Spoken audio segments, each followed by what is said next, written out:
Yung isang enkwentro lang po. Hindi lang po isang beses po ako na enkwentro. Kasi tatlo nga meritorious mo eh. Na ang isa pa, yung enkwentro ko, walang kahirap-hirap. Okay. So, saan naman yan na area? So, ito naman. Area naman doon kasi konti lang yung kalaban.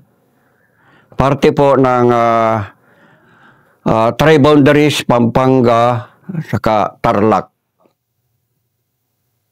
Pangasinan.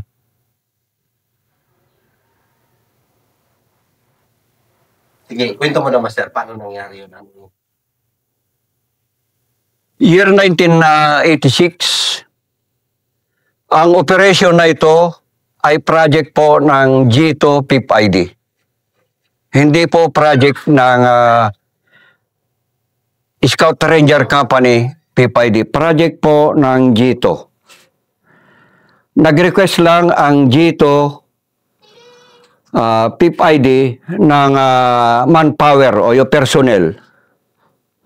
Kaya yon nag-provide ang Scout Ranger Company ng 3 team under an officer. First team under First Lieutenant Isles. Second team under me, Staff Sergeant Ballesteros. Third team under Staff Sergeant Bautista. The first team is the assaulting team.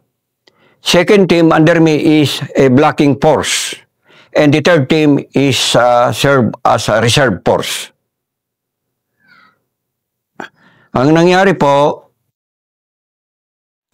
isinakay kami ng taga-personnel ng G2 ng 3 puting van, civilian van po. Bawat isang van, isang team. I-transport kami doon sa malapit sa objective mismo. Kasi kasama nila yung DPA. Kaya pinpoint yung lugar. Pagdating namin sa lugar, madaling araw yun, madaling araw. Ang bilis ng pagpasa nila ng informasyon. Pagbaba pa lang namin, madilim, nakatakbo na ang nagpasabilis. Naunahan pa yung assaulting. Pinpoint na yung lugar. Naunahan pa, nakatakbo ang kalaban. Ganito po yung nangyari. Ang assaulting under First Lieutenant Isles, nirasa up nila yung objective. Pinpoint na nandun yung kuhan. Wala.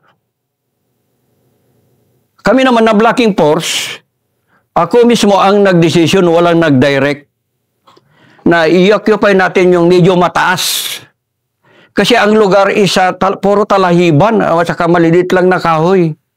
Yung talahib, lampas tao. Kaya pinakyat ko yung team ko doon sa high ground. Nakikita namin yung assaulting na tumatakbo sila. Uma-assault. Nag-relax kami kasi narating nila yung objective na hindi sila napalaban. Kaya nagkukwentuhan na kami doon sa ibabaw. Nung biglang kumaluskos yung talahiban, ano yan? Sabi nila, ang nakadetect si PFC Mario Bagay, yung lookout. Team mo, katim? O, katim ko. Sabi ko, kalabaw. Kalabaw lang yan. Maya-maya, biglang sumulpot. 3 meters, 3 to 4 meters, ang lapit, armado, hindi nakatingin sa amin. Nakatingin doon sa malayo, doon sa assaulting. Kaya yan, ubos sila. 7. Yung 7 po, naka-retire po sila. Yung 7 baril pumutok po. Sa kalaban? Sa amin, baril ng kalaban. Pero hindi na nakatutok sa amin kasi ang alam nila, parang pagkabigla lang nila, nakalabit na lang yung baril na wala nang kuhan. Direction. Wala nang direksyon, wala nang lakas. Hindi nila may kuhan.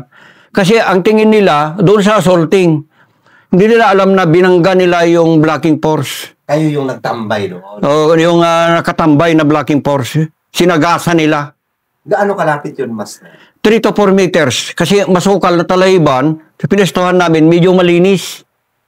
Pinagtatalian kasi doon sa ibabaw ng kalabaw. Kasi maraming tayo-tayo ng kalabaw eh. So, biglang, Bigla silang sumulpot doon. Hindi namin in-expect na pupunta yung kalaban doon kasi nalampasan na ng assaulting yun eh, yung lugar. Malayo na yung assaulting, nalampasan na. Yun pala, nagpaibot yung kalaban kasi may nag-info na may dumating 3 puting sasakyan, maraming bumaba. Kaya na-alerto sila, umalis doon sa lugar.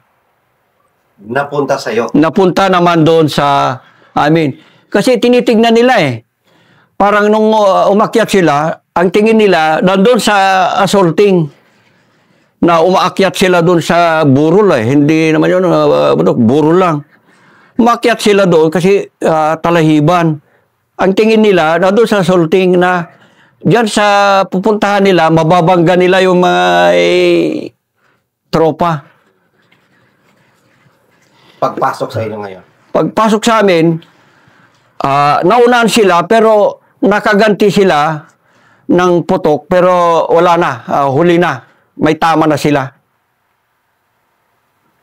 Patay lahat yun. Patay on the spot. Walang nakapagsalita na. Ilan silang sir? 7. Ilang baril? 7. Andun na pagbagsak nila, andun pa baril. Hawak-hawak nila. So, gulat yung ano ngayon? Yung assaulting team. O yung... Nag-report sila. Kaya lang, so nagkaroon ng investigation ng task force detainee at saka bagong tatag na Ministry of Human Rights under Corazon Aquino administration. Chinarge po kami ng massacre. Kasi kaya kami na-charge ng massacre dahil ang gustong palabasin ng Task Force Detainee at saka Ministry of Human Rights ay sumurrender po yung kalaban. Kasi kasama na naman ako doon sa mga wanted. Katingin lang lang. Sa pangyayaring iyon, na kasama na ako doon sa wanted list. Yan yung first wanted. First po. Kasi kanina. Nakadyaryo na laman nila na ako yung team leader nung nainkwentro. Kaya na-arrest kami na 7 for further instruction at saka for further investigation. Halos di kami makatulog kahit wala kaming duty. Pero halos oras-oras naman na may darating na mag-imbestiga, task force detainees, human rights, saka yung Provo Marshal General ng GHQ, AFP, at saka CIS sa Pampanga. Sige na po. Bali yun, na-charge po kami dahil doon sa after battle report, lalo na sa ammo replenishment. Ito ay silbing aral sa mga gustong magka-savings ng ammunition at saka yung hand grenades. Ang nireport namin sa ammo replenishment na nakatat sa after battle report, sumobra yung ammo expenditures. Kahit walang pinaputok na granada, naglagay doon na 2 granada pinaputok. Kahit 20 rounds lang pinaputok, sabi 200 yung pinaputok na bala. Ganun. Kaya sumobra para magkaroon ng savings. Kasi yung mga panahon na yon, yung mga scout rangers, kapag walang ginagawa, authorize silang target shooting sa KDR. Basta may sarili kang bala. Authorized na mag-target shooting para masanay sa pagbaril ng long firearms. Doon na silip ng Ministry of Human Rights at Task Force Detainee, ang sabi nila, yung inubos naming bala, kahit konti kami, sapat na para maubos yung tao sa buong barangay. Iyon ang isa pa. Kaya, anong nakalagay dyan? Basahin mo. Yung nakalagay dito, dated Tarlac Newsweek, May 13, 1986, Cory. Ang Cory na sinasabi dito ay si Corazon Aquino, yung presidente noon. Ulitin ko. Cory Orders Diokno Group. Itong Diokno, siya ang Ministry of Human Rights. Siya ang namumuno. To prove massacre of 9. So, anong nangyari nung Master? Hindi nakulong kayo? Nagkaroon ng further investigation. Napatunayan na legitimate encounter. Kaya napawalang sala po kami. Napatunayan na nagkaroon ng ballistic, pumutok yung mga baril. Pinuntahan nila ang lugar kung paano yon. Meron ba mag-surrender? Akyat doon para mag-surrender sa isang burol? Kung sa barangay sana nangyari, pwede. Ayun sa isang burol inakyat nila. Nandun kayo nakatambay? Doon kami nakatambay. Kayon, simpleng labanan. Wala pang 10 minutes. Mailap yung kalaban. Pero nagkataon lang na ang natakbuhan nila, doon sila napahamak. Nagtiwala sila sa lugar. Kasi sa lugar na yon, ang pinapanigan sila. Sila ang pinapanigan. Kahit nakita nila yung kwan, tanungin mo na sundalo, wala.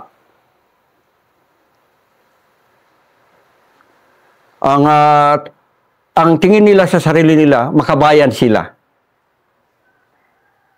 Kasi nung namatay sila noon, naglabas sila ng mga placard. Ang nakalagay, lalo nang ilibing sila, ang nakalagay sa mga placard ng mga nakipaglibing, masama ba ang magmahal sa bayan? Yun po yung mga nakalagay sa mga placards. Nung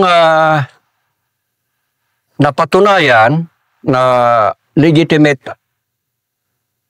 encounter, ginawaran po kami ng Gold Cross Medal na yun ang ipinakita ko nung mag-retire ako. Kasi nung mag-file ako retirement, recorded pala doon sa ombudsman. Naipit po yung papel ko. Pumunta ako sa DND, may kaso pala ako. Pinakita ko, acquitted na po sir ako. Acquitted na po kami. Prinumot na nga ako. Binigyan pa ng Gold Cross. Kaya yun, naka-retire din sa awa ng Diyos.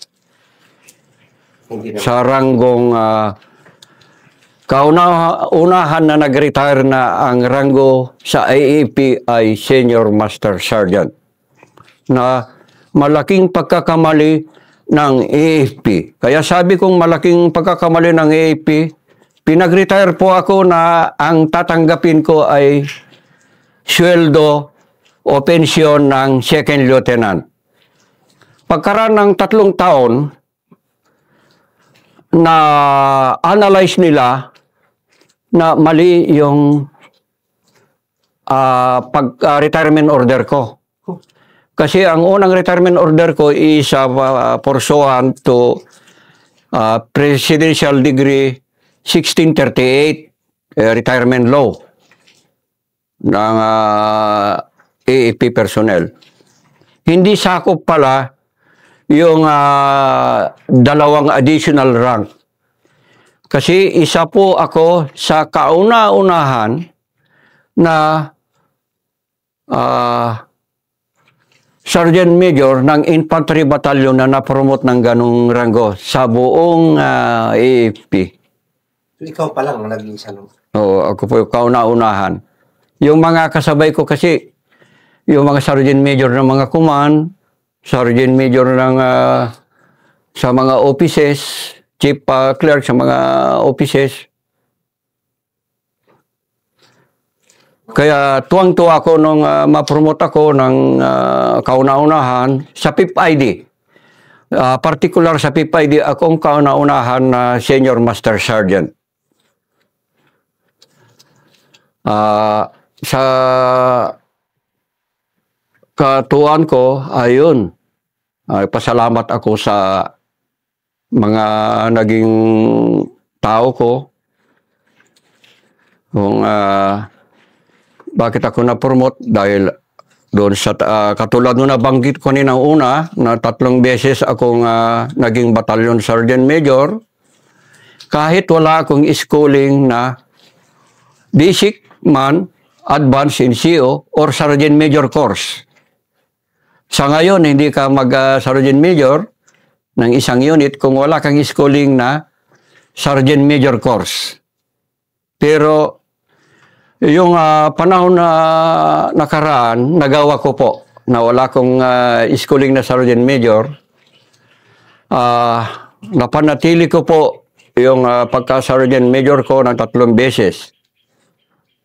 Kasi lalo na sa particular sa 48 IB, 6 years na Sergeant Major ka, that is already outstanding. Hindi ako nirelieve na Sergeant Major, ako lang ang umalis. Kasi napunta ko sa ATG. Sa unang Sergeant Major ko, sa Division Training Unit, hindi rin ako nirelieve. Kaya lang, ang unit ko kasi noon is Scout Ranger Company na deactivate ang Scout Ranger Company ng PIP-ID kasi unauthorized na magkaroon ng solid Scout Ranger Company ang division. Bakit? Scout Ranger Regiment lang ang authorized. Kaya na-deactivate. I-distribute sa mga line units yung mga personnel. Kaya ang tawag ko doon sa former unit ko na nagbigay sa akin ng 2 ranggo, combat promotion, ay defunct Scout Ranger Company, PIP-ID. Ikaw yung nagpangalan niya? Hindi po, yun talaga ang pangalan niya. Naging 2 pa yan na kumpanya noon. Scout Ranger Provisional Group. First company at saka second company. Tapos in-reduce nila ng 1 company. Kaya na-deactivate na pag-alaman na pinag-aralan nila na yung, ibalik ko ulit, yung enkwentro sa WEG, 16 May 1988, pagkatapos noon, dini-activate ang Scout Ranger Company ng PIP-ID. 1988 din na deactivate. Po, yung history, kaya mahal na mahal ko ang Scout Ranger family.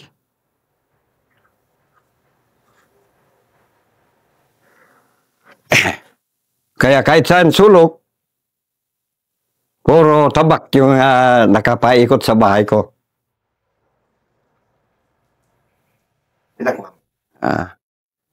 Isa rin ako, yung kauna-unahan na member ng Scout Ranger Alumni Association, Isabela Chapter, na tumanggap ng Distinguished Scout Ranger Award noong 2019. Andyan po yung award ko, naka-display, pinagyayabang ko po. Ito po, yung award ko noong 2019. Ang nag-abot po nito is si Senator Pacquiao. Siya mismo ang nag-abot sa akin. Assisted by Colonel Dennis Eclarin. Kaya kung mapapansin nyo, may malaking tarpaulin doon sa likod bahay ko, sa may tabi ng swimming pool, na naka-display. Kahit lumang-luma na, hindi ko na tinatanggal kasi pinagyayabang ko na ang taga Isabela ay nung taon na yan, kasi madalang pa yung mga taga chapter na nagkaroon yan. Karamihan yung dyan lang sa unit ng Scout Ranger Regiment. Proud member. 29 po kami nga nai-recommenda noon. 29. Mga general, sila halos sa lahat galing sa Scout Ranger Regiment's unit. Ako, hindi ako galing sa Scout Ranger unit, rather sa Scout Ranger Regiment. Pero Scout Ranger Company ng division.